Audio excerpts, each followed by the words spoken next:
Group পর্ব থেকেই বাদ পড়ার সম্ভাবনা পাক বাহিনীর। ইন্ডিয়ার সাথে জয়লাভ করতে পারলেই কেবল আশা জাগতে পারে।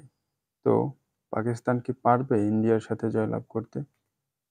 দেখা যাবে খেলার সময়ে। তো ইউএসএ অলরেডি দুইটা টিমের সাথে তারা জয়লাভ করেছে এবং আরো ২টা খেলা তাদের রয়েছে। রয়েছে হচ্ছে ইন্ডিয়ার সাথে এবং রয়েছে হচ্ছে আয়ারল্যান্ডের সাথে। তারা অলরেডি পাকিস্তান এবং কানাডার সাথে জয়লাভ করেছে।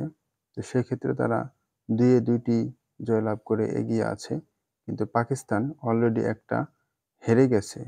একটা হারা সত্ত্বেও পাকিস্তানের এবারের বিশ্বকাপ আম কোয়ালিফাই না করার সম্ভাবনাই বেশি। কেননা ইউএসএ অলরেডি ২টা জিতে গিয়েছে। বাট আ ওদিক দিয়ে যদি আম পাকিস্তান ইন্ডিয়ার সাথে জয়লাভ করেও অ্যা বাট ওইদিকে আবার ইউএসএর সাথে আয়ারল্যান্ড খেলবে।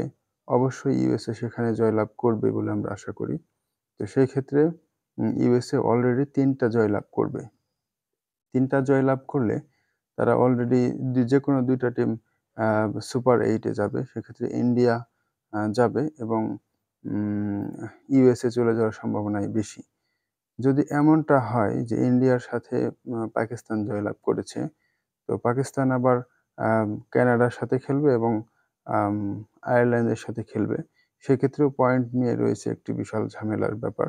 তো আমরা আপাতত মনে করছি যে ইন্ডিয়ার সাথে পাকিস্তান জয়লাভ করতে পারবে না। আ এবং পাকিস্তানের সম্ভবত এবারের আম সুপার 8 এ ওঠা আর হচ্ছে না।